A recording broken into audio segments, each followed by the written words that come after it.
On June 1st, 2026, a 21-year-old from Cincinnati uploaded a music video to YouTube. No label rollout, no press campaign, no Grammy-winning producer attached. In under 48 hours, it had cleared 15 million views and over 1 million likes. Meanwhile, FIFA, a commercial enterprise currently projected to generate somewhere between $8.9 and $13 billion from the 2026 World Cup cycle, had already deployed its official musical arsenal. Two-time Grammy winner Tyla, three-time Grammy winner Future, produced by four-time Grammy winner Cirque, released via Def Jam Recordings. Backed by the full infrastructure of FIFA sound, their song is called Game Time. It was described by FIFA's own press release as a historic moment for bringing hip-hop to an official World Cup soundtrack for the first time, and almost nobody under the age of 25 is talking about it. That is what this video is about. Not Speed's talent as an artist, that is a separate conversation. This is about what the numbers reveal about the state of football's commercial and cultural machine, and why an unpolished content creator from Ohio keeps doing in 5 minutes what FIFA cannot manufacture in 4 years.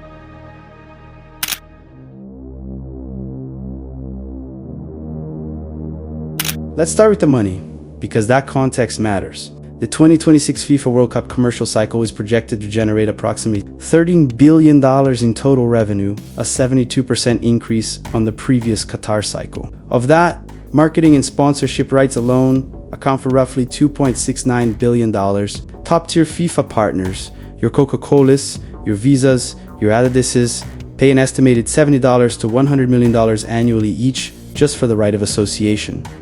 This is not a modest marketing operation. This is the most commercially powerful sporting event in recorded history. Now, into that context, drop one number, IShowSpeed's World Cup champions hit 15 million views in 48 hours with over 1 million likes.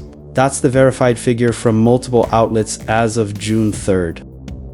But the more instructive comparison is 2022. 4 years ago, Speed released a song called World Cup.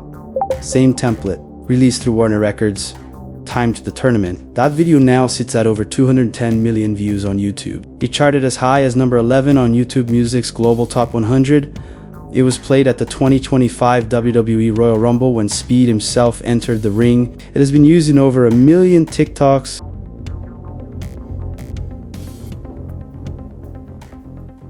Now let's contextualize the audience, because this is where the structural problem becomes undeniable. Speed's demographic breakdown is approximately 85% male, ages 13 to 22, with heavy concentration in the US, UK, and Philippines. He crossed 50 million YouTube subscribers on his 21st birthday in January 2026 and has over 100 million followers across all platforms combined. His audience is not a niche. His audience is the next generation of football supporters, the people who will be making stadia attendance decisions, purchasing replica kits, and choosing which streaming services they subscribe to for the next 30 years. And here is what those people are actually doing.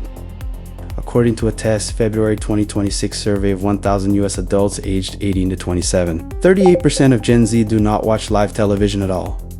Only 14% watch more than 2 hours of live TV daily. Meanwhile, 43% are consuming 2 or more hours per day on YouTube, TikTok, and equivalent short-form platforms. Among Gen Z specifically, social media 53% and streaming services 38% are now the primary channels for sports consumption ahead of traditional television and newspapers by a wide margin. Furthermore, Common Sense Media's 2025 data reports that 64% of US children aged 8 to 12 use YouTube, TikTok, or both, daily, not weekly. FIFA is spending billions of dollars building marketing infrastructure around an audience that does not consume media in the format that infrastructure was designed for.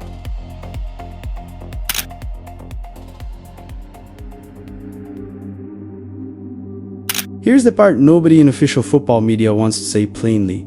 FIFA's music strategy is not designed to generate cultural resonance. It is designed to generate press releases.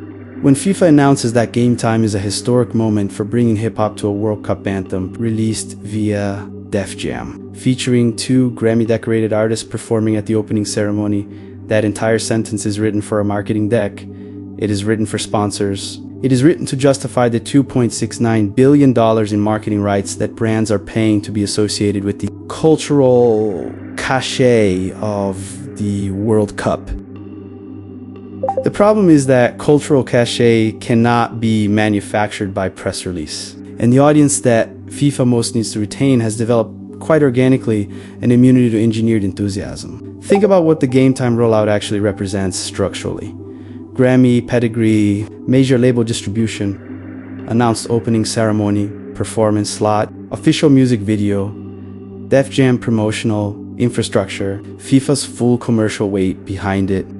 And it debuted into a news cycle that was immediately dominated by a 21-year-old who uploaded a video from his bedroom, pipelined and pointed it at the same tournament. The mainstream sports media reaction to this pattern is always the same. They acknowledge speed exists. They frame him as a novelty, the viral kid who loves Ronaldo, and then they return to talking about the certified platinum artists. FIFA hired. That framing is the problem. Speed is not a novelty. He is a direct measurement of where football's audience actually lives.